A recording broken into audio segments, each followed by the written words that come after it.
Selamat sore kepada semua sahabat-sahabat Lopom Gracia Channel dimanapun berada. Saya rindu menyapa sahabat-sahabat melalui satu topik ringan dari sudut pandang hukum. Topik ini saya jadikan bahan untuk menyapa saudara-saudara, menyapa sahabat-sahabat, agar kita dapat berdiskusi, memperkaya pengetahuan hukum kita. Dan saya harapkan nanti tanggapan-tanggapan dari sahabat-sahabat, baik tanggapannya terhadap apa yang saya sampaikan, karena apa yang saya sampaikan mungkin banyak mengalami atau banyak kekurangannya, banyak ketidaksempurnaannya. Karena itu saya berharap nanti ada tanggapan-tanggapan dari sahabat pendengar dimanapun berada mengenai topik yang saya bahas, dengan satu tujuan, sehingga kita nanti akan diperkaya. Karena di mana ada dua orang hukum atau lebih dalam melihat sesuatu, maka pendapatnya bisa 4, 5, 6 dan seterusnya. Pendapat atau analisa yang berbeda-beda ini akan memperkaya kita, sehingga kita akan semakin luas wawasan hukumnya. Di sini saya sahabat-sahabat akan mencoba menyampaikan satu topik mengenai tanah terlantar. Tanah terlantar yang saya maksudkan di sini untuk menjadi bahan diskusi kita, yang menjadi rujukan kita dalam mendiskusikan tanah terlantar. Tentu satu Undang-Undang Nomor 5 Tahun 1960 mengenai Undang-Undang Pokok Agraria. Yang kedua, turunannya adalah Peraturan Pemerintah Nomor 11 Tahun 2010 mengenai penertiban dan pendayagunaan tanah terlantar. Kemudian turunannya lagi dirubah dengan Peraturan Kepala Badan Pertanahan Nasional Nomor 4 Tahun 2010 mengenai tata cara penertiban tanah terlantar, yang dirubah lagi dengan Perkaban tahun 2011.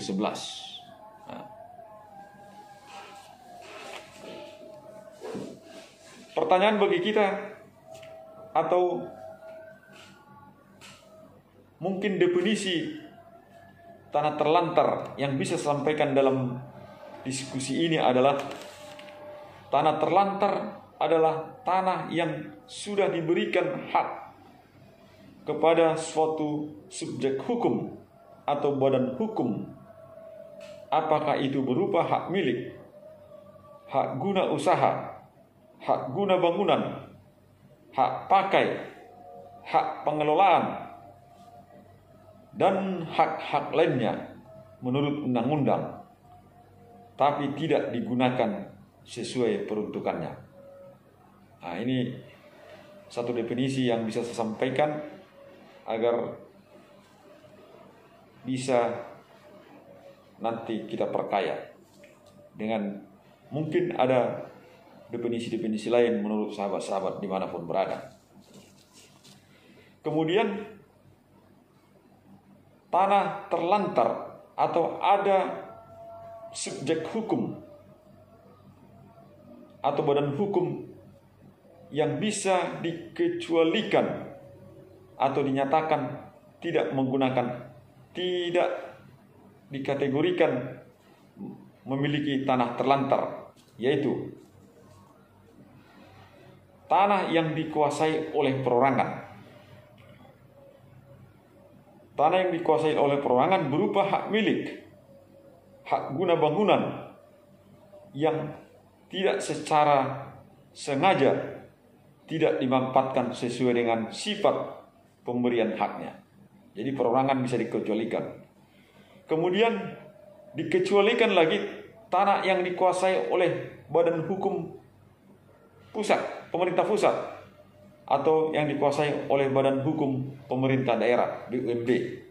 Nah, mereka dikecualikan atau tidak dapat diklasifikasikan karena tidak memanfaatkan tanahnya, menjadikan hak yang dimilikinya menjadi tanah terlantar.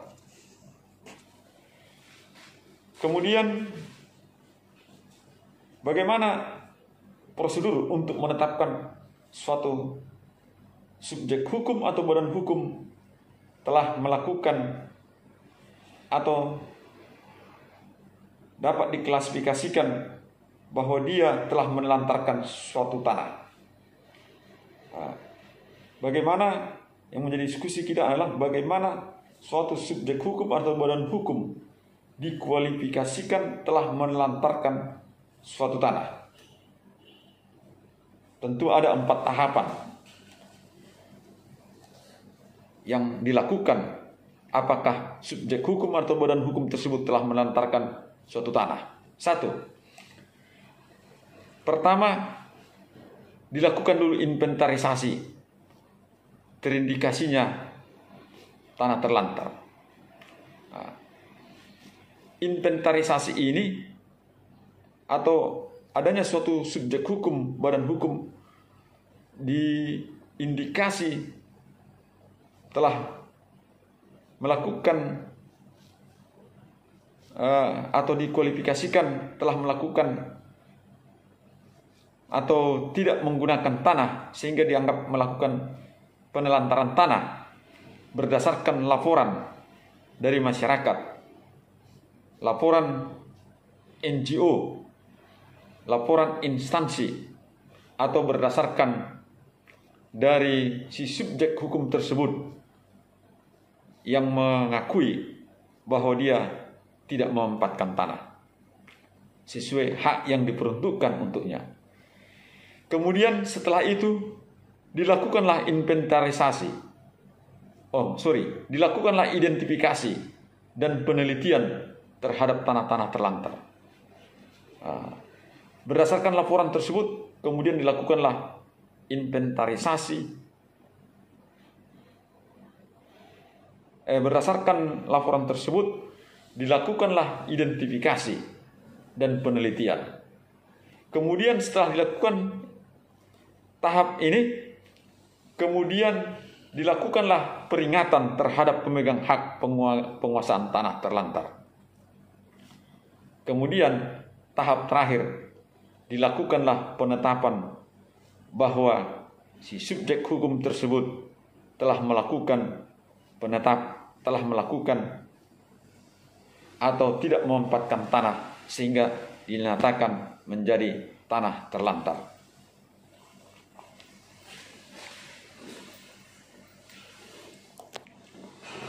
Kemudian pertanyaan bagi kita, siapa yang berhak untuk menyatakan tanah tersebut tanah terlantar?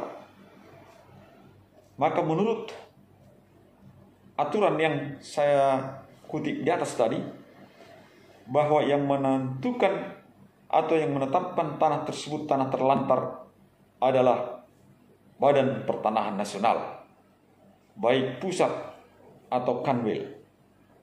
Itulah yang menentukan apakah subjek hukum tersebut menelantarkan tanah atau tidak mempergunakan tanah sesuai dengan peruntukannya melalui 4 tahap tadi.